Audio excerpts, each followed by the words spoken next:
अपनी मुकद्दस बाणी अपनी धुर की बाणी सतगुर जी दी जैसी मैं आवे खसम की बाणी धुर की बाणी आई तिन सगली चिंत मिटाई। धन गुरु अंगद साहब महाराज जी का बचन कथा कहानी बेदी आनी पाप पुन विचार दे लैना लह लै देना नरक सुरग अवतार उत्तम मध्यम जाति जिनसी भरम पवै संसार। दुनिया दियां इस तो पहलां जिन्नियां लिखतां ने वो दुनिया के लोगों के विच धर्म के भेत के जात पात के रंग के मजहबों के वितकरे ते पा सकती है, पर धन गुरु ग्रंथ साहब जी की बाणी ये है, ये जिहड़ी बाणी है ये सारियां लई सांझी है। ये प्रथाए साखी महापुरख बोलते सांझी सगल जहाने, ये सारियां लई इक्को जी है। सो सतगुर जी की ये बख्शिश है। गुरु अंगद साहब महाराज जी यही बख्शिश करते हैं कि अमृत बाणी तत्त वखाणी ज्ञान ध्यान विच आई। ये बाणी ही ज्ञान ध्यान विच आई है। गुरमुख आखी गुरमुख जाति, ये गुरु के सन्मुख गुरु की कृपा के नाल ही गुरु के मुख तो ही, क्योंकि धन गुरु ग्रंथ साहब जी की बाणी का ये बचन है कि बाणी बिरलो विचार सी जे को गुरमुख होए। यह बाणी महापुरख की निज घर वासा होए। कल्ले दुनिया के ग्रंथां नूं, दुनिया दीयां किताबां नूं, दुनिया के ज्ञान नूं रट के सतगुर जी इस मार्ग के ज्ञान नूं कदी भी कबूल नहीं करते। इस ज्ञान नूं साहिब जी ने कदी कबूल नहीं किया। जिहड़ा इस मार्ग ते ज्ञान कबूलिया गया वो सिर्फ उही ज्ञान कबूलिया गया जिहड़ी मन की प्रतीति विचों, मन की प्रीति विचों, मन के ध्यान विचों, मन के धुरे दे विचों, मन के गहरे तल विचों, अनुभव विचों निकलिया। ते दुनिया के लोग भगतां नूं बाहर दे ज्ञान करके भंडदे रहे, क्योंकि उन्होंने भगतां नूं, भगत कबीर साहब वर्गियां नूं, भगत नामदेव वर्गियां नूं इन्हां दुनिया के लिखे हुए धर्म ग्रंथां तक नहीं पहुँचन दिता जांदा सी। कहा जांदा सी तुसीं नीच जात दे हो इस जगत दे कहाउण वाले, पर भगतां ने यह कह दिता कि तुसीं कल्ले इन्हां ग्रंथां या इन्हां किताबां दे ज्ञान तो वड्डे नहीं हो सकदे। सानू इस ज्ञान की कोई मुताजगी नहीं है। जिहड़ा ज्ञान सानू साडे परम पुरख परमेश्वर ने बख्शिया है वो सच्ची मुच्ची इस लिखित ज्ञान तो भी कोई कई गुना वड्डा है। ते दुनिया के जिहड़े वड्डे ब्राह्मण सी, पंडित सी, उन्होंने कह दिता कि कबीर एक ही गीत गाउंदा है। ते कबीर साहब नूं कहना पिया लोक जानै यह गीत है, यह तो ब्रह्म विचार, ये तुहाडे वास्ते गीत हो सकता है, पर सच्ची मुच्ची ये ब्रह्म दी विचार है, ये प्रभु का ज्ञान है। तो बाहर के ज्ञान वास्ते असी बहुत सारे सैकड़े उदाहरण गुरु ग्रंथ साहब जी की बाणी च पढ़ते हैं कि साहिब जी कहते हैं अत सुंदर कुलीन चतुर मुख ज्ञानी धनवंत। कोई भावें अत दा सुंदर हो जाए, अत सुंदर कुलीन हो जाए, चतुर बन जाए, मुख ज्ञानी, मुख तो ज्ञान ध्यान दियां करोड़ां गल्लां करन लग जाए, पर साहिब जी कहते जे अंदर सच्चे प्रभु दे प्यार दी, मुहब्बत दी, इश्क हकीकी दी, ध्यान दी, डूंगे तल दे अनुभव दी प्रीति नहीं है, तो साहिब जी कहते मृतक कहिए नानका जे प्रीत नहीं भगवंत। जे प्रभु की प्रीति नहीं है फिर उस ज्ञान ते सतगुर सच्चे पातशाह धन गुरु ग्रंथ साहब जी की बाणी ने कोई मोर नहीं लाई। सो साहिब जी यही कृपा करते हैं। अज की जिहड़ी असी दूसरी अष्टपदी दे पंजवें पदे की विचार आरंभ करनी है जी। आप असीस बख्शो, जिन्ने सरवण कर रहे हो सारे मनोबिरतियाँ एकागर करो, दास दे सिर ते मेर भरिया हथ रखो, असीस बख्शो और असीस बख्शदे हुए सारे आखो जी सतनाम श्री वाहिगुरु। एक बारी फिर आखो जी सतनाम श्री वाहिगुरु। भगत जना की बरतन नाम, संत जना कै मन विश्राम। जिहड़े भगत ने इस धरती के उत्ते जिन्हां ने मन करके सच्ची मुच्ची अपना तन ते मन उस प्रभु की बंदगी दे विच कुर्बान कर दिता, बलिहार कर दिता, ते गुरु अर्जुन साहब जी कहते उन्हां वास्ते ये बंदगी, ये बाणी, ये नाम उन्हां दी बरतन, उन्हां दा हथ ठोका, उन्हां दा वरतो विहार दियां चीज़ां हो गईयां। जिस तरह उठत बैठत सोवत हर वेले, जिन्हों आपां कहते हाँ कि जे कोई गुरु का सच्चा भगत है उन्होंने फिर नाम जपण लई बहाना नहीं लभना पैंदा, उन्होंने नाम जपण का कोई एक समा नियत नहीं करना पैंदा। वो सच्ची मुच्ची वो अपने नेम ते निभाउंदा है अमृत वेले दे, संध्या वेले दे, पर सच्ची मुच्ची वो सारा दिन प्रभु की बंदगी दे विच ही अपने दिन दे हर एक खिन नूं, हर एक पल नूं बतीत करदा है। प्रभ जी तू मेरे प्राण आधारे, नमस्कार डंडौत बंदना, अनक बार जाऊं बाहरे। ते उत्थे जिक्र है उठत बैठत सोवत जागत। ये चार अवस्थावां दसियां ने गुरु ग्रंथ साहब जी की बाणी ने कि उठदियां बहिंदियां सोंदियां जागदियां, उठत बैठत सोवत जागत एह मन तुझै चितारे। सिर्फ और सिर्फ जे साडा चेता है, जे किसी भगत जन का चेता है तो वो चेता सिर्फ और सिर्फ प्रभु की बाणी प्रभु के नाम दे विच है। उठत बैठत सोवत जागत एह मन तुझै चितारे, सुख दुख इस मन की बिरथा तुझ ही आ गए सारे। उन्हां दे सुख दुख फिर कल्ले नहीं हुंदे। वो कहंदे दुनिया दे मिले हुए सुख ते दुख भी इस जिंदगी दे विच असी अपने पिंडे ते नहीं हंडाउंदे, असी सुख नूं भी प्रभु दे अगे रख दिंदे है ते अपने दुखां नूं भी गुरु दे नाल साझा करदे हां। ना सुखां दे विच असी गलतान होंदे हां ते ना फिर असी दुखां दे विच परेशान होंदे हां। इनू ही क्या है भगत जना की बर्तन नाम। बर्तन का मतलब वरतो विहार की चीज़। जे भगत खेतीबाड़ी करता है तो हर हट भी तू तू करे, खूह विचों पानी कढ़दा है तो उन्होंने हर हट विचों भी तू तू सुनती है। जे गुरु का सिख जंगलों के विच या इस पूरे ब्रह्मंड के पसारे दे विच अपने आप को सौंपदा है तो उन्होंने कोयल भी बबीहा भी चिड़ी भी प्रभु की बंदगी दे विच भिजियां हुई लगदियां ने। वो तो यह भी सुनता है कि कोयल भी तू ही कह रही है, तू कित गुण काली अपने प्रीतम के हों बिरहों जाली। उन्होंने ये लगता है चिड़ी चौकी पह फुटी वगण बहुत तरंग।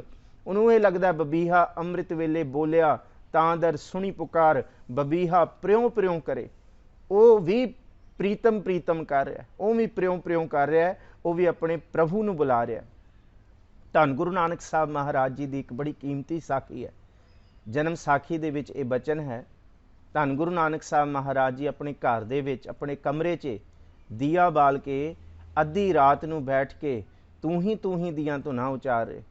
उस रब दे अगे, उस पार ब्रह्म परमेश्वर दे अगे सतगुर जी की ये विध है कि दिन राती प्रभु जी इबादत दे विच जुड़े हुए हैं। क्योंकि जन्म साखी का बचन है, जो बैठे हैं तो बैठे ही रहे हैं, जो जपे हैं तो फिर जपे ही रहे हैं, जो गावे हैं तो फिर गावे ही रहे हैं, जो इबादत है फिर इबादत ही रहा है।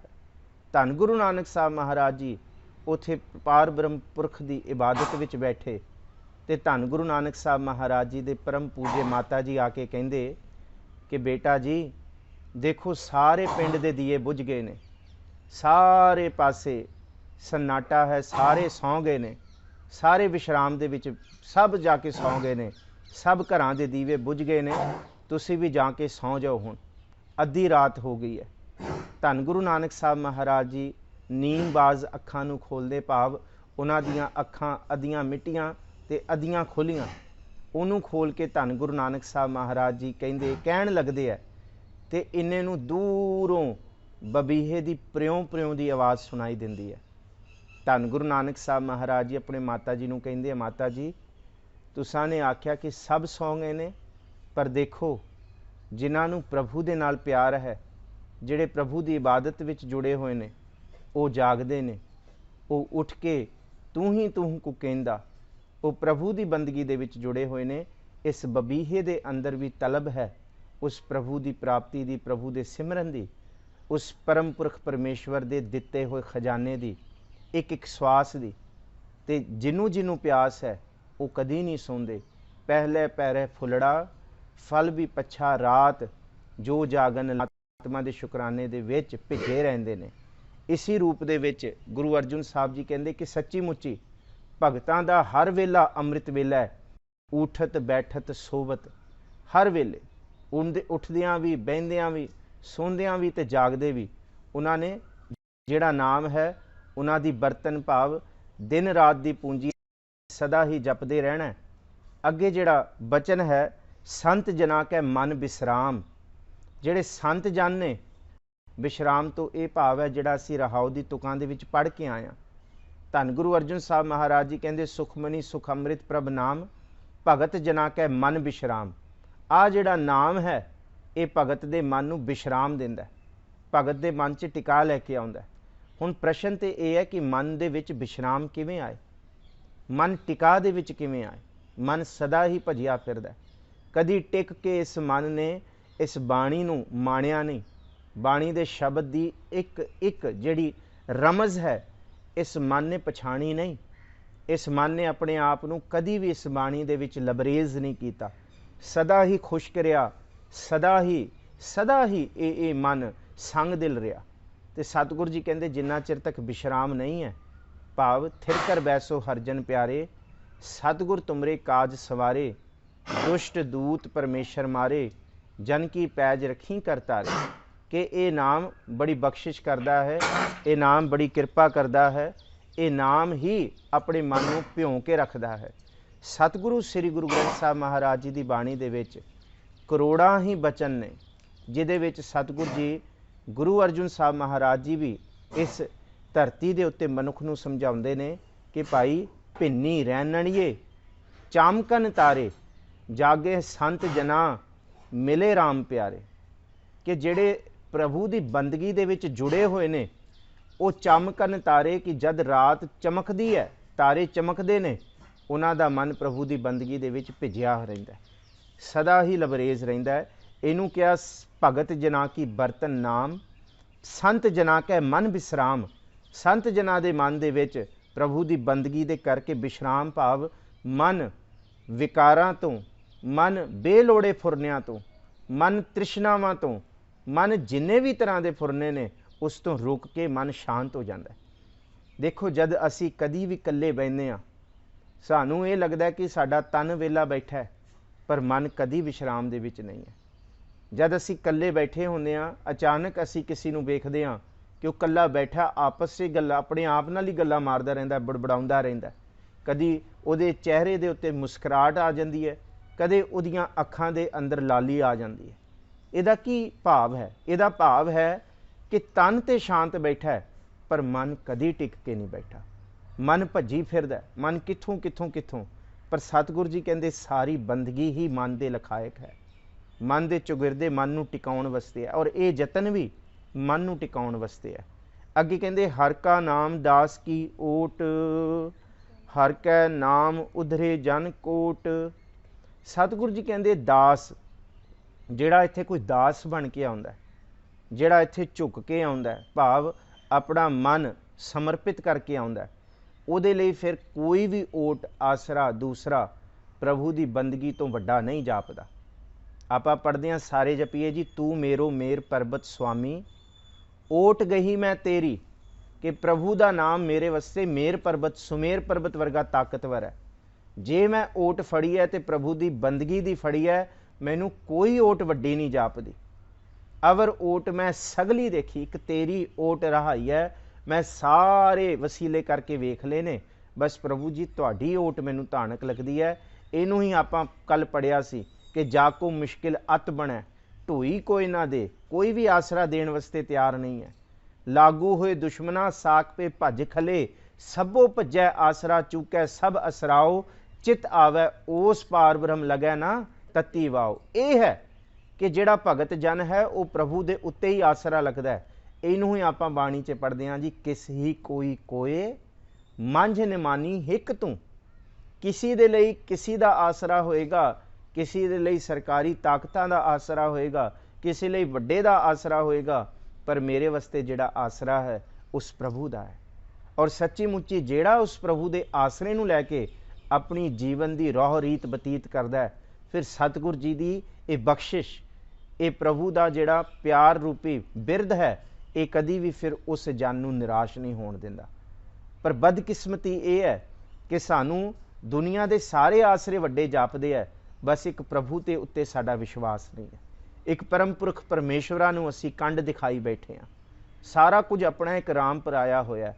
पर सतगुरु जी कहते हैं जे मन के देखोगे कि फिर ये एहसास होएगा कि हर का नाम दास की ओट, ये ओट है, ये ओट आसरा है, ये प्रभु का बख्शिया होया है।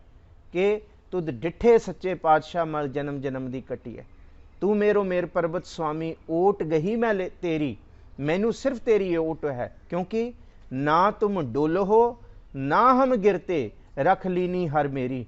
ना तुसी डोलना है तो ना असी डिगना है, तुहाडा आसरा लिया, इस करके तुसी साडी पैज रख लैनी है। हर का नाम दास की ओट, हर कै नाम उधरे जन कोट, ਜਨ ਕੋਟ ਕੋਟ ਦੇ ਟੈਂਕੇ ਨੂੰ ਸਿਹਾਰੀ ਹੈ। ਕਰੋੜਾਂ ਹੀ ਇਸ ਧਰਤੀ ਤੇ ਜੇ ਪ੍ਰਭੂ ਦਾ ਆਸਰਾ ਰੱਖਣਗੇ ਤੇ ਉਹ ਪਾਰ ਲੰਘ ਜਾਣਗੇ।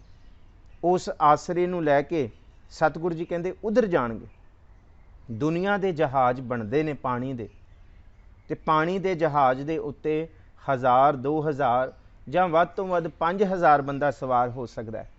ਭੱਟ ਜੀ ਕਹਿੰਦੇ ਆ ਗੁਰੂ ਅਰਜਨ ਸਾਹਿਬ ਜੀ ਐਸੇ ਜਹਾਜ਼ ਨੇ, ਐਸੇ ਬੋਹਿਤ ਨੇ, ਜੇ ਸਾਰੀ ਸ੍ਰਿਸ਼ਟੀ ਵੀ ਉਹਨਾਂ ਦੇ ਉੱਤੇ ਸਵਾਰ ਹੋ ਜਾਏ, ਭਾਵ ਉਹਨਾਂ ਦਾ ਪੱਲਾ ਫੜ ਲੇ, ਤੇ ਗੁਰੂ ਅਰਜਨ ਸਾਹਿਬ ਸਭ ਨੂੰ ਪਾਰ ਉਤਾਰਨ ਵਾਲੇ ਨੇ। ਅਸੀਂ ਪੜ੍ਹਦੇ ਹਾਂ ਕਿ ਕਲਯੁਗ ਜਹਾਜ਼ ਅਰਜੁਨ ਗੁਰੂ, ਜਪੋ ਜੀ ਸਾਰੇ, ਕਲਯੁਗ ਜਹਾਜ਼ ਅਰਜੁਨ ਗੁਰੂ, ਸਗਲ ਸ੍ਰਿਸ਼ਟ ਲਗ ਬਿਹਤਰੋ, ਸਗਲ ਸ੍ਰਿਸ਼ਟ ਲਗ ਬਿਹਤਰੋ। ਕਲਯੁਗ ਦੇ ਵਿੱਚ ਜੇ ਕੋਈ ਜਹਾਜ਼, ਜੇ ਕੋਈ ਵੱਡਾ ਆਸਰਾ ਹੈ ਤੇ ਧੰਨ ਗੁਰੂ ਅਰਜਨ ਸਾਹਿਬ ਮਹਾਰਾਜ ਜੀ ਨੇ। ਜੇ ਕੋਈ ਓਟ ਆਸਰਾ ਲੈ, ਅਰਦਾਸ ਕਰੇ, ਮਨ ਦੇ ਵਿੱਚ ਭਾਵ ਰੱਖੇ, ਜੁੜ ਕੇ ਅਰਦਾਸ ਕਰੇ, ਤੇ ਫਿਰ ਸਤਿਗੁਰੂ ਜੀ ਕਹਿੰਦੇ ਗੁਰੂ ਅਰਜਨ ਸਾਹਿਬ ਜੀ ਨੂੰ ਪਾਰ ਲਗਾਉਂਦੇ ਆ। ਅੱਜ ਅਸੀਂ ਦੇਖ ਲਿਆ ਨਿਊਕਲੀਅਰ ਵਰਗੀ ਤਾਕਤ ਵੀ, ਐਟਮ ਵਰਗੀ ਸ਼ਕਤੀ ਵੀ, ਵੱਡੇ ਵੱਡੇ ਸਾਇੰਟੀਫਿਕ ਜਿੰਨੇ ਵੀ ਸਾਡੀ ਇਨਵੈਂਸ਼ਨਸ ਨੇ, ਡਿਸਕਵਰੀਜ਼ ਨੇ, ਅੱਜ ਭਾਵੇਂ ਅਸੀਂ ਚੰਦਰਮਾ ਤੱਕ ਪਹੁੰਚ ਗਿਆ, ਭਾਵੇਂ ਕਈ ਗ੍ਰਹਿਾਂ ਦੀ, ਇੱਥੇ ਮੈਂ ਸਾਇੰਸ ਦੀ ਨਿਖੇਧੀ ਨਹੀਂ ਕਰ ਰਿਹਾ, ਮੈਂ ਸਿਰਫ ਇਹ ਅਹਿਸਾਸ ਕਰਾ ਰਿਹਾ ਕਿ ਅਸੀਂ ਸਾਰੇ ਰੱਬ ਤੋਂ ਮੁਨਕਰ ਹੋਏ ਹੋਏ ਸੀ, ਪਰ ਜੇ ਅੱਜ ਵੀ ਨਾ ਸਮਝੇ ਤੇ ਫਿਰ ਕਦੀ ਵੀ ਨਹੀਂ ਸਮਝ ਸਕਦੇ। ਅੱਜ ਸੱਚੀ ਮੁੱਚੀ ਵੱਡੇ ਵੱਡੇ ਦੇਸ਼ਾਂ ਦੇ ਗੋਡੇ ਟੇਕਤੇ ਇਸ ਮਹਾਮਾਰੀ ਨੇ। ਅਸੀਂ ਸੁਣਦੇ ਸੀ ਕਿ ਕਦੀ 1920 ਦੇ ਵਿੱਚ ਵੀ ਕੋਈ ਮਹਾਮਾਰੀ 1917 ਦੇ ਵਿੱਚ ਆਈ ਸੀ, ਹੈਜਾ ਫੈਲਿਆ ਸੀ, ਜਾਂ ਉਸ ਤੋਂ ਪਹਿਲਾਂ ਸਪੈਨਿਸ਼ ਫਲੂ ਆਇਆ ਸੀ, ਉਹ ਵੀ ਸੁਣਿਆ ਸੀ। ਅਸੀਂ ਆਮ ਕਰਕੇ ਕਹਿ ਦਿੰਦੇ ਹਾਂ, ਲੈ ਉਹ 100 ਸਾਲ ਪਹਿਲਾਂ ਕਿਹੜੀ ਸਾਇੰਸ ਸੀ, ਕਿਹੜੀ ਮੈਡੀਕਲ ਟੈਕਨੋਲੋਜੀ ਸੀ, ਉਸ ਵੇਲੇ ਕਿਹੜੇ ਹਸਪੀਟਲ ਸਨ, ਉਸ ਵੇਲੇ ਕਿਹੜੇ ਇੰਸਟਰੂਮੈਂਟ ਸਨ, ਇਹ ਸਾਰੀ ਇਨਵੈਂਸ਼ਨ ਸਨ। ਅਸੀਂ ਤਾਂ ਇਹੀ ਸੋਚਦੇ ਆ ਰਹੇ ਸੀ ਕਿ ਹੁਣ ਜੇ ਕੋਈ ਰੋਗ ਆਇਆ ਤੇ ਹੁਣ ਸਾਡੀ ਬੜੀ ਤਿਆਰੀ ਹੈ। ਪਰ ਸੱਚੀ ਮੁੱਚੀ ਇੱਕ ਸਵਾਈਨ ਫਲੂ ਨੇ, ਸਵਾਈਨ ਫਲੂ ਥੋੜ੍ਹੇ ਚਿਰ ਪਹਿਲਾਂ ਅਸੀਂ ਦੇਖਿਆ 4-5 ਹਜ਼ਾਰ ਲੋਕਾਂ ਨੂੰ ਹਿਲਾਤਾ, ਤੇ ਸਵਾਈਨ ਫਲੂ ਦੀ ਇਨਵੈਂਸ਼ਨ ਬੜੀ ਛੇਤੀ ਲੱਭ ਲਈ ਗਈ। ਤੇ ਉਸ ਵੇਲੇ ਸਾਨੂੰ ਵਿਸ਼ਵਾਸ ਹੋ ਗਿਆ ਜੇ ਸਵਾਈਨ ਫਲੂ ਵਰਗੇ, ਬਰਡ ਫਲੂ ਵਰਗੇ ਆ ਛੋਟੇ ਛੋਟੇ ਵਾਇਰਸ ਉੱਠਦੇ ਨੇ, ਅਸੀਂ ਇਹ ਸਰ ਕਰ ਸਕਦੇ ਹਾਂ। ਤੇ ਵੱਡੀਆਂ ਵੱਡੀਆਂ ਤਾਕਤਾਂ ਦੇਸ਼ ਅਮਰੀਕਾ, ਚਾਈਨਾ ਵਰਗੇ ਕਹਿੰਦੇ ਅਸੀਂ ਸਭ ਕੁਝ ਕਰ ਸਕਦੇ ਹਾਂ। ਪਰ ਇਸ ਕਰੋਨਾ ਵਾਇਰਸ ਨੇ ਸੱਚੀ ਮੁੱਚੀ ਵੱਡੀ ਵੱਡੀ ਤਾਕਤਾਂ ਦੇ ਗੋਡੇ ਟੇਕ ਦਿੱਤੇ। ਅੱਜ ਸਾਡੀਆਂ ਇਨਵੈਂਸ਼ਨਸ, ਸਾਡਾ ਮੈਡੀਕਲ ਸਿਸਟਮ ਸੱਚੀ ਮੁੱਚੀ ਇੱਕ ਹੈਂਡੀਕੈਪਡ ਹੈ। ਵੱਡੇ ਵੱਡੇ ਡਾਕਟਰਸ ਵੀ ਇਹ ਕਹਿ ਰਹੇ ਹੈ ਕਿ ਰੱਬ ਕੋਈ ਚਮਤਕਾਰ ਕਰ ਦੇ। ਥੋੜ੍ਹੇ ਚਿਰ ਪਹਿਲਾਂ ਮੈਂ ਪੜ੍ਹਦਾ ਆ ਰਿਹਾ ਸੀ ਕਿ ਜਿਹੜੇ ਸਾਇੰਟਿਸਟ ਵੀ ਇਨਵੈਂਸ਼ਨ 'ਚ ਲੱਗੇ ਹੋਏ ਨੇ, ਉਹ ਵੀ ਰੱਬ ਅੱਗੇ ਅਰਜ਼ੋਈ ਕਰਕੇ ਬਹਿੰਦੇ ਕਿ ਰੱਬ ਜੇ ਤੂੰ ਕਿਰਪਾ ਕਰੇਂਗਾ, ਭਾਵੇਂ ਕੋਈ ਗੋਡ ਕਹੇ, ਕੋਈ ਪਰਮੇਸ਼ਵਰ, ਕੋਈ ਪਰਮ ਪੁਰਖ ਪਰਮੇਸ਼ਵਰ ਕਹੇ, ਸੱਚੀ ਮੁੱਚੀ ਜੇ ਧੰਨ ਗੁਰੂ ਅਰਜਨ ਸਾਹਿਬ ਪਰਮ ਪੁਰਖ ਪਰਮੇਸ਼ਵਰ, ਗੁਰੂ ਅਰਜਨ ਸਾਹਿਬ ਤੇ ਸਾਡੇ ਬਸੀਠ ਨੇ, ਵਿਚੋਲੇ ਨੇ, ਗੁਰੂ ਵਿਚੋਲਾ ਹੈ। ਜੇ ਪ੍ਰਭੂ ਤੱਕ ਉਹ ਪ੍ਰੀਤ ਸਾਡੀ ਜੋੜ ਦੇਣ, ਜੇ ਉੱਥੇ ਤੱਕ ਸਾਡੀ ਅਰਦਾਸ ਪਹੁੰਚਾ ਦੇਣ, ਤੇ ਗੁਰੂ ਹੀ ਹੈ। ਤੇ ਭਲਿਓ ਅੱਜ ਦੇ ਸਮੇਂ ਦੇ ਵਿੱਚ ਦਿਨ ਰਾਤੀ ਇਹੀ ਅਰਦਾਸ ਕਰੋ, ਜਗਤ ਜਲੰਦਾ ਰੱਖ ਲੈ, ਆਪਣੀ ਕਿਰਪਾ ਧਾਰ, ਜਿਤ ਦੁਆਰਾ ਉਭਰੈ ਤਿੱਥੈ ਲਿਹੋ ਉਬਾਰ। ਕਿ ਸੱਚੇ ਪਾਤਸ਼ਾਹ ਜੀ ਤੁਸੀਂ ਕਿਰਪਾ ਕਰੋ, ਸਭੇ ਜੀ ਸੰਭਾਲ, ਸਾਰੀ ਸ੍ਰਿਸ਼ਟੀ ਤੇ ਮਿਹਰ ਕਰੋ, ਸਭੇ ਜੀ ਸੰਭਾਲ ਆਪਣੀ ਮਿਹਰ ਕਰ, ਅੰਨ ਪਾਣੀ ਮੁੱਚ ਉਪਾਏ, ਦੁੱਖ ਦਾਲਦ ਭੰਨ ਧਰ। ਜੇ ਅੱਜ ਕੁਝ ਬਚਾ ਸਕਦਾ ਹੈ ਤੇ ਉਹ ਪ੍ਰਭੂ ਦੇ ਚਰਨਾਂ 'ਚ ਅਰਦਾਸ ਹੀ ਬਚਾ ਸਕਦੀ ਹੈ। ਤੇ ਗੁਰੂ ਅਰਜਨ ਸਾਹਿਬ ਜੀ ਵੀ ਇਹੀ ਕਹਿੰਦੇ ਆ ਕਿ ਜਿਹੜਾ ਪ੍ਰਭੂ ਦੇ ਨਾਮ ਦੇ ਵਿੱਚ ਜੁੜ ਗਿਆ, ਉਸ ਜੁੜਨ ਕਰਕੇ ਇੱਕ ਨਹੀਂ, ਮੈਂ ਮੂਰਖ ਕੀ ਕੇਤਕ ਬਾਤ ਹੈ, ਕੋਟ ਪਰਾਧੀ ਤਰਿਆ ਰੇ, ਗੁਰੂ ਨਾਨਕ ਜਿਨ ਸੁਣਿਆ ਪੇਖਿਆ ਸੇ ਫਿਰ ਗਰਭਾਸ ਨਾ ਭਰਿਆ ਰੇ। ਕਰੋੜਾਂ ਹੀ ਪਾਰ ਲੱਗ ਜਾਂਦੇ ਹੈ, ਉਧਰ ਜਾਂਦੇ ਹੈ। ਅੱਗੇ ਸਤਿਗੁਰੂ ਜੀ ਕਿਰਪਾ ਕਰਦੇ ਨੇ, ਹਰ ਜਸ ਕਰਤ ਸੰਤ ਦਿਨ ਰਾਤ, ਹਰ ਹਰ ਔਖਦ ਸਾਧ ਕਮਾਤ। ਪ੍ਰਭੂ ਦੀ ਬੰਦਗੀ, ਹਰੀ ਦਾ ਜਸ, ਜਿਹੜੇ ਸੰਤ ਜਾਂਦੇ ਨਾ, ਉਹ ਕੋਈ ਮੁਥਾਜ ਨਹੀਂ ਹੁੰਦੇ ਕਿ ਇਹੀ ਸਮਾਂ ਬਹਿਣਾ। ਸੱਚੀ ਮੁੱਚੀ ਉਹ ਦਿਨ ਰਾਤੀ ਜਪਦੇ ਆ, ਉਹ ਸਵਾਸ ਸਵਾਸ ਜਪਦੇ ਆ। ਪਾਤਸ਼ਾਹ ਜੀ ਦਾ ਬਚਨ ਹੈ, ਸਾਥ ਸਾਥ ਸਿਮਰੋ ਗੋਬਿੰਦ, ਮਨ ਅੰਤਰ ਕੀ ਉਤਰੇ ਚਿੰਦ। ਇਹ ਵੀ ਪੜ੍ਹਦੇ ਹਾਂ, ਕਰ ਬੰਦੇ ਤੂੰ ਬੰਦਗੀ, ਜਿਚਰ ਘਟ ਮੈਂ ਸਾਹ। ਅਸੀਂ ਇਹ ਵੀ ਪੜ੍ਹਦੇ ਹਾਂ, ਦਮ ਦਮ ਸਦਾ ਸੰਭਾਲਦਾ, ਦਮ ਨਾ ਬਿਰਥਾ ਜਾਏ। ਇੱਕ ਦਮ ਵੀ ਬਿਰਥਾ ਨਹੀਂ ਜਾਣਾ ਚਾਹੀਦਾ। ਇਹ ਇੱਕ ਸੰਤ ਦੀ ਮਰਿਆਦਾ ਹੈ। ਇੱਕ ਜਪਣ ਵਾਲੇ ਦੀ ਮਰਿਆਦਾ ਹੈ। ਉਹ ਤੁਰਨ ਲੱਗਿਆਂ ਵੀ ਅਸੀਂ ਜੇ ਕਦੀ ਸੰਤ ਅਤਰ ਸਿੰਘ ਜੀ ਦੀ ਜੀਵਨੀ ਨੂੰ ਪੜ੍ਹੀਏ, ਜਿਹੜੀ ਪ੍ਰਿੰਸੀਪਲ ਤੇਜਾ ਸਿੰਘ ਹੋਰਾਂ ਨੇ ਲਿਖੀ ਹੈ, ਉਸ ਜੀਵਨੀ ਦੇ ਵਿੱਚੋਂ ਪਤਾ ਲੱਗੇਗਾ ਜੇ ਸੰਤ ਜੀ ਕਹਿੰਦੇ ਆ ਕਿ ਭਾਈ ਸਿਮਰਨ ਇਉਂ ਕਰੋ ਕਿ ਸਿਮਰਨ ਤੁਹਾਡਾ ਜੀਵਨ ਬਣ ਜਾਏ, ਸਿਮਰਨ ਇਉਂ ਕਰੋ ਕਿ ਸਿਮਰਨ ਤਨ ਤੇ ਮਨ ਤੋਂ ਵੱਖ ਨਾ ਜਾਪੇ। ਜੇ ਤੁਰਦੇ ਹੋ ਸੱਜਾ ਪੈਰ ਵਾਹੇ ਰੱਖੋ, ਖੱਬਾ ਪੈਰ ਗੁਰੂ ਰੱਖੋ। ਤੁਰਦਿਆਂ ਵੀ ਵਾਹਿਗੁਰੂ ਵਾਹਿਗੁਰੂ ਕਰੋ। ਤੁਸੀਂ ਕਾਰਜ ਕਰਦੇ ਹੋ, ਹਰ ਕੰਮ ਦੇ ਵਿੱਚ ਗੁਰੂ ਨੂੰ ਚੇਤੇ ਰੱਖੋ। ਤੇ ਸਿਮਰਨ ਇਸ ਅਵਸਥਾ ਦੇ ਵਿੱਚ ਹੋਏ। ਤੁਹਾਡੇ ਜੀਵ ਦੀ ਟੀਸੀ ਸੰਤ ਅਤਰ ਸਿੰਘ ਮਸਤਵਾਣਾ ਸਾਹਿਬ ਵਾਲੇ, ਉਹਨਾਂ ਦੀ ਜਿਹੜੀ ਜੀਵਨੀ ਕਮਾਲ ਹੈ। ਕਹਿੰਦੇ ਤੁਸੀਂ ਇਸ ਰੂਪ 'ਚ ਸਿਮਰਨ ਬੰਦਗੀ ਦਾ ਰੂਪ ਹੋ ਜਾਓ, ਦੁਨੀਆ ਦੇ ਲੋਕਾਂ ਦੇ ਵਿੱਚ ਬੈਠੇ ਹੋਵੋ ਪਰ ਕਿਸੇ ਨੂੰ ਪਤਾ ਨਾ ਲੱਗੇ ਕਿ ਤੁਸੀਂ ਅੰਦਰੋਂ ਦਿਨ ਰਾਤੀ ਪ੍ਰਭੂ ਦੀ ਇਬਾਦਤ ਬੰਦਗੀ ਕਰ ਰਹੇ ਹੋ। ਤੁਹਾਡੀ ਜੀਵ ਦੀ ਟੀਸੀ ਤੁਹਾਡੇ ਮੂੰਹ ਦੇ ਤਲੇ, ਜਿਹੜਾ ਉੱਪਰ ਤਲਾ ਹੈ ਨਾ, ਉਹਨੂੰ ਖੁੱਬਦੀ ਰਹੇ, ਉਹਨੂੰ ਵੱਜਦੀ ਰਹੇ ਤੇ ਵਾਹਿਗੁਰੂ ਵਾਹਿਗੁਰੂ ਕਰਦੀ ਰਹੇ ਚੁੱਪ ਰੂਪ ਦੇ ਵਿੱਚ। ਇਹ ਸੰਤ ਦੀ ਮਰਿਆਦਾ ਹੈ, ਇਹ ਸੰਤ ਜਨ ਕਰਦੇ ਨੇ। ਸਾਹਿਬ ਜੀ ਕਹਿੰਦੇ ਹੈ ਕਿ ਹਰ ਜਸ ਕਰਤ ਸੰਤ ਦਿਨ ਰਾਤ। ਜਿਹੜੇ ਸੰਤ ਜਨ ਨੇ ਉਹ ਦਿਨ ਰਾਤ ਪ੍ਰਭੂ ਦੀ ਬੰਦਗੀ ਕਰਦੇ ਨੇ। ਹਰ ਹਰ ਔਖਦ ਸਾਧ ਕਮਾਤ। ਔਖਦ ਕਹਿੰਦੇ ਆ ਔਸ਼ਧੀ, ਦਵਾਈ। ਜਿਹੜੇ ਸੰਤ ਜਨ ਹੁੰਦੇ ਨੇ ਨਾ, ਉਹ ਸੱਚੀ ਮੁੱਚੀ ਬੰਦਗੀ ਇਬਾਦਤ ਕਰਕੇ ਪ੍ਰਭੂ ਦਾ ਨਾਮ ਇੱਕ ਔਸ਼ਧੀ ਰੂਪ ਦੇ ਵਿੱਚ ਵਰਤਦੇ ਆ। ਕਿਸ ਚੀਜ਼ ਦੀ ਔਸ਼ਧੀ ਹੈ? ਕੱਲ੍ਹ ਅਸੀਂ ਪੜ੍ਹਿਆ ਸੀ, ਹਉਮੈ ਦੀਰਘ ਰੋਗ ਹੈ, ਦਾਰੂ ਭੀ ਇਸਮਾਏ। ਦਾਰੂ ਦਾ ਮਤਲਬ ਔਸ਼ਧੀ। ਤੇ ਔਸ਼ਧੀ ਕੀ ਹੈ? ਕਿਰਪਾ ਕਰੇ ਜੇ ਆਪਣੀ ਤਾਂ ਗੁਰ ਕਾ ਸ਼ਬਦ ਕਮਾਏ। ਗੁਰੂ ਦਾ ਸ਼ਬਦ ਹਉਮੈ ਨੂੰ ਰੋਕਣ ਵਾਸਤੇ ਦਵਾ ਹੈ। ਜੇ ਅੰਦਰ ਕਾਮ ਦੀ, ਕ੍ਰੋਧ ਦੀ ਵਾਸ਼ਨਾ ਹੈ ਤੇ ਇਹ ਬਾਣੀ ਸੱਚੀ ਮੁੱਚੀ ਔਸ਼ਧੀ ਹੈ। ਫੁਰਨਾ ਹੀ ਹੈ ਨਾ, ਕਾਮ ਦਾ ਫੁਰਨਾ ਹੈ, ਕ੍ਰੋਧ ਦਾ ਫੁਰਨਾ ਹੈ ਤੇ ਬਾਣੀ ਫੁਰਨਾ ਹੈ। ਕਾਮ ਕ੍ਰੋਧ ਨਗਰ ਭਉ ਭਰਿਆ, ਮਿਲ ਸਾਧੂ ਖੰਡਲ ਖੰਡਾ ਹੈ। पूरब लिखत लिखे गुर पाया मन हरलि मंडल मंडा है। कि गुरु का सिखे चेते रखे, काम क्रोध काया को गाले, ज्यों कंचन सुहागा ढाले। ये गुरु का बचन चेते रखे। जे क्रोध मन नूं सताउंदा है ते क्रोध दी औषधि ये है, फरीदा बुरे दा भला कर, गुस्सा मन ना हंडाए। देही रोग ना लगी, पल्ले सब किछ पाए। गुस्सा ते आउंदा जाउंदा रहेगा, इन्हें आना है आके चला जाना है, पर गुस्से दे विच बोलिया होया कौड़ा बचन तीर की तरह वजेगा, जिहड़ा सदा ही जख्म बन के अल्ला रहेगा। ये बोलिया होया बचन सारी जिंदगी याद रहिंदा क्रोध दे विच। पर गुरु ग्रंथ साहब जी की बाणी कहती है क्रोध दे विच भी औषधि नाम है, काम दे विच भी औषधि नाम है, हौमै दे विच भी औषधि नाम है। जे मन दे विच बहुता लोभ पैदा हो रहा है तो लोभ दे विचों पाप पैदा होएगा, उस पाप नूं रोकण वास्ते भी ये नाम औषधि है। महाराज जी कहते सज्जन सही नाल मैं चलदियां नाल चलन, जिथे लेखा मंगीए तिथे खड़े दिसन। असल सज्जन वो है जिहड़े प्रभु दे मार्ग, गुरु दे मार्ग ते तुरन। ये औषधि है। इहदी कथा भावें कई घंटियां दी है कि नाम औषधि किवें है। कल्ला लोभ नहीं, मन दे अंदर अहंकार, मन दे अंदर दी निंदा रूपी बिरती भी, जे निंदा तंग करदी है अंदर, निंदा करन तो नहीं बंदा हटदा, ते ये शब्द औषधि है। साहिब जी कहते हैं निंदा भली किसै दी नाही, निंदा भली किसै की नाही। मनमुख मुग्ध करन, मूँह काले तिना निंदकां, नरके घोर पवन। ये औषधि है कि निंदक के मुख काले की ने। सतगुरु जी ने दसता कि जिहड़े निंदक ने उन्हां दे मूँह काले हुंदे ने। ते जे असी किसी दी निंदा करदे हां ते असी उहदा मल मूत्र साफ करन जिहो जिहा काम करदे हां। इत्थों तक कबीर साहब ने कह दिता, निंदो निंदो मोको लोग निंदो, निंदा जन ते खरी प्यारी, निंदा बाप निंदा महतारी। जिस तरह माँ ते पिता छोटे बच्चे दा मल मूत्र साफ करते हैं ना, इस तरह निंदक साडे पाप धो देंदे। इस करके जिहड़ा हरजन हुंदा है, संत हुंदा है, वो किसी दी कीती हुई निंदा दे लागे भी नहीं लगदा, उहदा जवाब भी नहीं दिंदा, उहदे सन्मुख भी नहीं आउंदा। वो कहंदा कोई, क्योंकि उहनूं पता है कि निंदा एक फुरना है, निंदा एक शक्ति है। निंदा ऐसी ऐसी अग है, जे उहदे विच हथ पावांगा उस अग दा सेक लगना ही लगना। इस करके जिहड़े संत जन हुंदे, बंदगी करन वाले जिहड़े हरी मार्ग ते तुर पए ने, वो इनू बिल्कुल इग्नोर कर देंदे। क्योंकि सच्ची मुच्ची जे कोई निंदा करदा है ते उहदे नाल जे निंदा दे विच उहदी निंदा नूं भी तुसीं पुट्ठा कहण लग जाओगे, उस निंदक दी मैल साडे मन ते चढ़नी ही चढ़नी है। ਅਸੀਂ ਰੋਕ ਨਹੀਂ ਸਕਦੇ ਆਪਣੇ ਆਪ ਨੂੰ। ਇਸ ਕਰਕੇ ਕਬੀਰ ਸਾਹਿਬ ਕਹਿੰਦੇ ਆ, ਨਿੰਦਾ ਜਨ ਤੇ ਖਰੀ ਪਿਆਰੀ ਕਰੀ ਜਾਓ, ਬੇਫਿਕਰ ਨੇ। ਨਿੰਦੋ ਨਿੰਦੋ ਮੋਕੋ ਲੋਕ, ਉਹ ਤੇ ਕਿਸੇ ਲੋਕਾਂ ਦੇ ਮੂੰਹ ਦੇ ਅੱਗੇ ਜਾ ਕੇ ਨਹੀਂ ਕਹਿ ਰਹੇ, ਉਹ ਆਪਣੇ ਅੰਤਮ ਧਿਆਨ, ਅੰਤਰ ਧਿਆਨ ਦੇ ਵਿੱਚ ਬੈਠ ਕੇ ਕਹਿ ਰਹੇ ਕਿ ਵਾਕਈ ਇਹ ਨਿੰਦਾ, ਔਰ ਨਿੰਦਾ ਦਾ ਤੇ ਇੱਕ ਕੀਮਤੀ ਬਚਨ ਹੈ।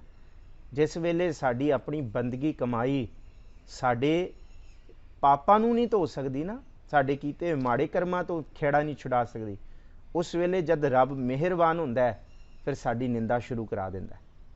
ਕਿਉਂਕਿ ਜਿਹੜਾ ਕੰਮ ਅਸੀਂ ਆਪਣੀ ਬੰਦਗੀ ਤੋਂ ਨਹੀਂ ਕਰ ਸਕਦੇ, ਉਹ ਸਾਡੇ ਪਿੱਛੇ ਨਿੰਦਕ ਛੱਡ ਦਿੱਤੇ ਜਾਂਦੇ ਆ ਉਸ ਰੱਬ ਵੱਲੋਂ, ਉਹ ਸਾਡਾ ਅੱਧਾ ਕੰਮ ਸਵਾਰ ਦਿੰਦੇ। ਸੋ ਖੈਰ, ਸਤਿਗੁਰੂ ਜੀ ਕਹਿੰਦੇ ਹੈ ਇਹ ਔਖਦ ਹੈ, ਔਸ਼ਧੀ ਹਰ ਰੂਪ ਦੇ ਵਿੱਚ ਵਰਤੀ ਜਾ ਸਕਦੀ। ਕਿੰਨੇ ਕਿੰਨੇ ਕੁ ਰੂਪ ਨੇ ਔਸ਼ਧੀ ਦੇ।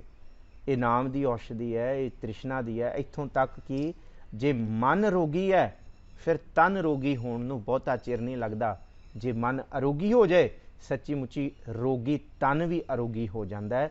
ਇਹਨੂੰ ਹੀ ਸਤਿਗੁਰ ਸੱਚੇ ਪਾਤਸ਼ਾਹ ਮਹਾਰਾਜ ਜੀ ਦੀ ਬਾਣੀ ਕਹਿੰਦੀ ਹੈ, ਮੇਰਾ ਵੈਦ ਗੁਰੂ ਗੋਬਿੰਦਾ ਹਰ ਹਰ ਨਾਮ ਔਖਦ ਮੁਖ ਦੇਵੈ, ਕਾਟੈ ਜਮ ਕੀ ਫੰਦਾ। ਜਦ ਜਨਮ ਮਰਨ ਦਾ ਹੀ ਫੰਦਾ ਕਟਿਆ ਗਿਆ ਤੇ ਫਿਰ ਇਸ ਤਨ ਤੇ ਮਨ ਨੂੰ ਕਾਹਦਾ ਪਾਉ ਹੈ। ਸੋ ਸਤਿਗੁਰ ਸੱਚੇ ਪਾਤਸ਼ਾਹ ਮਹਾਰਾਜ ਜੀ ਦੀ ਇਹ ਬਖਸ਼ਿਸ਼ ਹੈ। ਗੁਰੂ ਅਰਜਨ ਸਾਹਿਬ ਜੀ ਕਹਿੰਦੇ ਹੈ, ਹਰ ਹਰ ਔਖਦ ਸਾਧ ਕਮਾਤ। ਜਿਹੜਾ ਸਾਧ ਜਨ ਹੈ, ਜਿਹੜਾ ਸੰਤ ਜਨ ਹੈ, ਉਹ ਪ੍ਰਭੂ ਦੇ ਨਾਮ ਦੀ ਔਸ਼ਧੀ ਨੂੰ ਕਮਾਉਂਦਾ ਹੈ।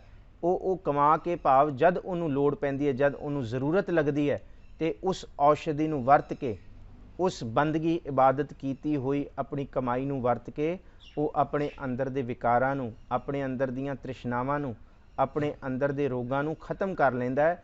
ਇਹ ਬੰਦਗੀ ਦੀ ਵੱਡੀ ਕਮਾਈ ਹੈ। ਇਸ ਕਰਕੇ ਸਤਿਗੁਰੂ ਜੀ ਕਹਿੰਦੇ ਹੈ, ਹੋਰ ਸਾਰੀਆਂ ਗੱਲਾਂ ਭਾਵੇਂ ਇੱਕ ਪਾਸੇ ਹੈ, ਪਰ ਪ੍ਰਭੂ ਦੀ ਇਬਾਦਤ ਬੰਦਗੀ ਦਾ ਪੱਲਾ ਨਾ ਛੱਡੀਏ। ਜੇ ਛੱਡ ਦਾਂਗੇ ਤੇ ਫਿਰ ਅਸੀਂ ਇਹ ਵੀ ਪੜ੍ਹਦੇ ਹਾਂ, ਹਰ ਬਿਸਰਤ ਤੇਰੇ ਗੁਣ ਗਲਿਆ।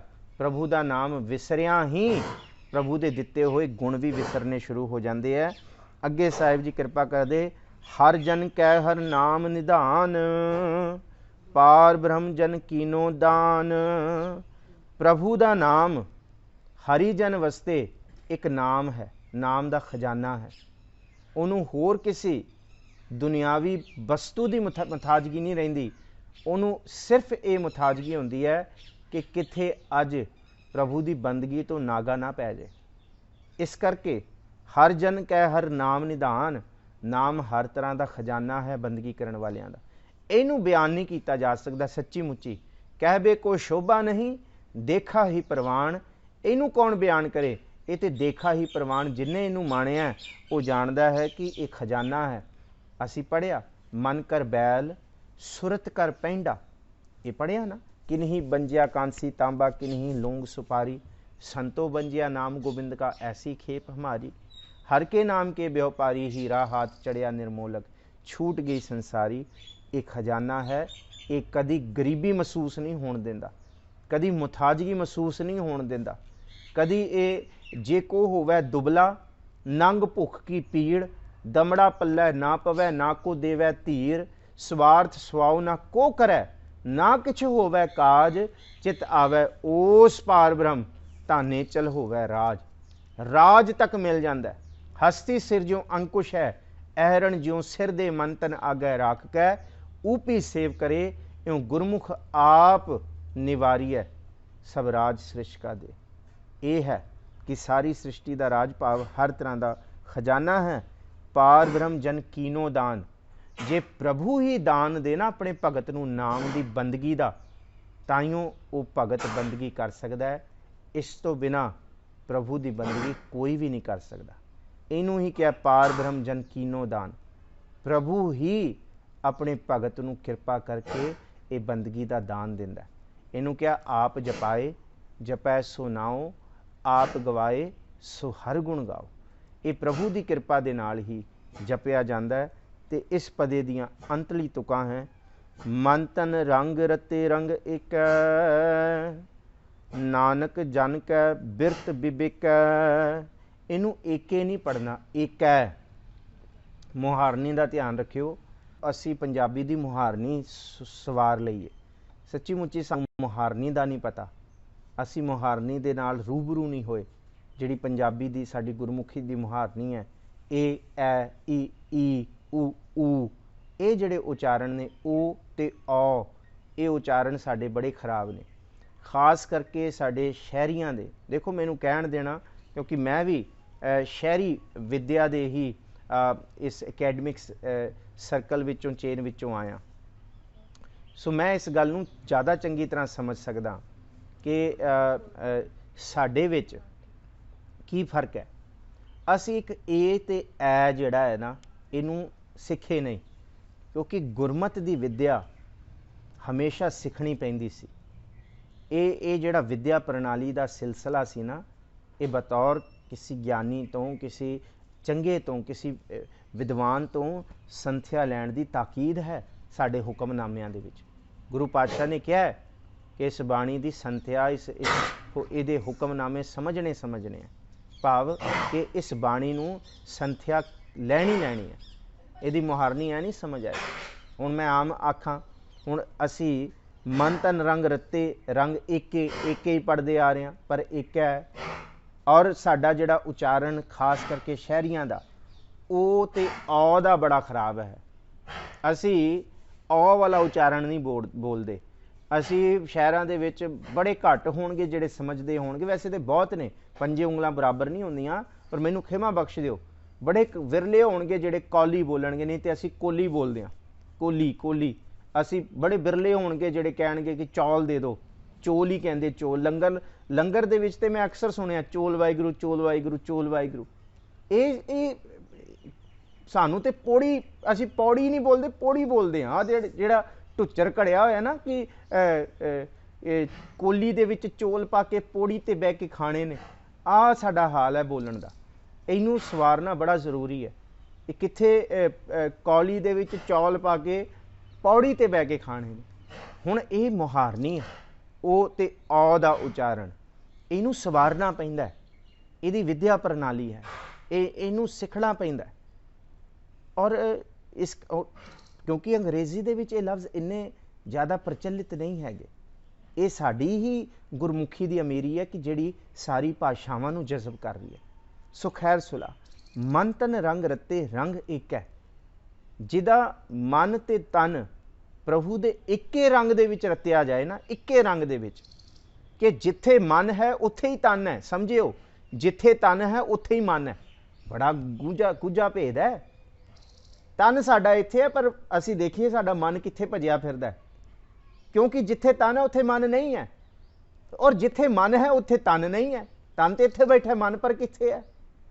ਜਿਸ ਵੇਲੇ ਮਨ ਤੇ ਤਨ, ਮਾਈਂਡ ਬੋਡੀ ਐਂਡ ਸੋਲ, ਇਹ ਇੱਕ ਰੂਪ 'ਚ ਆ ਜਾਏ ਨਾ, ਮਾਈਂਡ ਬੋਡੀ ਸੋਲ, ਸਾਡਾ ਅੰਤਸ਼ਕਰਨ, ਸਤਿਗੁਰੂ ਜੀ ਕਹਿੰਦੇ ਫਿਰ ਇੱਕੋ ਰੰਗ ਚੜ ਗਿਆ। ਲਾਲ ਰੰਗ ਤਿਸਕੋ ਲਗਾ, ਜਿਸਕੇ ਵਡ ਭਾਗਾ, ਮੈਲਾ ਕਦੇ ਨਾ ਹੋਵੀ ਨਹਿ ਲਾਗੈ ਦਾਗਾ। ਫਿਰ ਇਹ ਮਨ ਨਹੀਂ ਭੱਜੇਗਾ।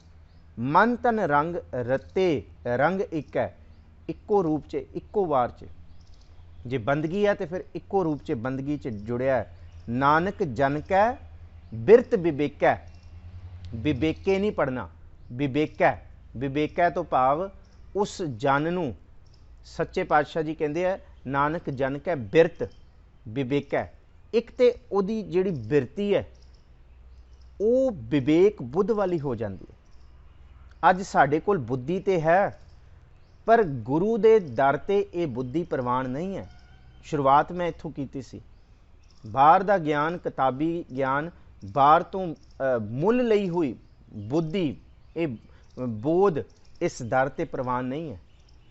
ਇਸ ਦਰ ਤੇ ਜਿਹੜੀ ਬੁੱਧ, ਇਸ ਦਰ ਤੇ ਜਿਹੜੀ ਸਮਝ ਪ੍ਰਵਾਨ ਹੈ, ਉਹ ਗੁਰੂ ਤੋਂ ਮਿਲੀ ਹੋਈ ਵਿਵੇਕ ਬੁੱਧ ਹੈ, ਜਿਹੜੀ ਅੰਤਸ਼ਕਰਨ ਦੇ ਵਿੱਚੋਂ, ਜਿਹੜੇ ਅੰਦਰ ਗਿਆਨ ਦੇ ਵਿੱਚੋਂ ਮਿਲੀ ਹੋਈ ਹੈ, ਜਿਹੜੀ ਬੰਦਗੀ ਇਬਾਦਤ ਵਿੱਚੋਂ ਮਿਲੀ ਹੋਈ ਹੈ। ਔਰ ਸੱਚੀ ਗੱਲ, ਕਈ ਵਾਰੀ ਨਹੀਂ, ਹਮੇਸ਼ਾ ਹੀ ਜਿਹੜਾ ਅੰਦਰੋਂ ਗਿਆਨ ਪ੍ਰਗਟ ਹੁੰਦਾ ਹੈ, ਉਹ ਵੱਡੇ ਕਿਤਾਬੀ ਗਿਆਨ ਨੂੰ, ਵੱਡੇ ਤੋਂ ਵੱਡੇ ਜਿਹੜੇ ਇੱਥੇ ਕਿਤਾਬੀ ਗਿਆਨ ਵਾਲੇ ਨੇ, ਜਿਹੜੇ ਬਹੁਤ ਗਿਆਨ ਇਕੱਠਾ ਕਰੀ ਬੈਠੇ ਨੇ, ਉਹਨਾਂ ਨੂੰ ਵੀ ਫਿੱਕਾ ਪਾ ਦਿੰਦਾ, ਉਹਨਾਂ ਨੂੰ ਵੀ ਚੁੱਪ ਕਰਾ ਦਿੰਦਾ। ਇਹ ਹੁੰਦੀ ਹੈ ਨਾਨਕ ਜਨ ਕੈ ਬਿਰਤ ਵਿਵੇਕੈ। ਉਹਨੂੰ ਵਿਵੇਕ ਗਿਆਨ ਦੀ ਪ੍ਰਾਪਤੀ ਹੁੰਦੀ ਹੈ, ਜਿਹੜਾ ਮਨ ਤੇ ਤਨ ਇੱਕ ਰੂਪ ਦੇ ਵਿੱਚ ਟਿਕਾ ਲੈਂਦਾ ਹੈ। ਸਤਿਗੁਰੂ ਜੀ ਭਲੀ ਕਰਨ, ਅੱਜ ਇੱਕ ਪਦੇ ਦੀ ਵਿਚਾਰ ਹੀ ਹੋ ਸਕੀ ਹੈ। ਵਿਚਾਰ ਕਰਦਿਆਂ ਬੇਅੰਤ ਪ੍ਰਕਾਰ ਦੀਆਂ ਭੁੱਲਾਂ ਗਲਤੀਆਂ ਹੋ ਗਈਆਂ ਹੋਣਗੀਆਂ। ਸਤਿਗੁਰ ਜੀ ਭਲੀ ਕਰਨ।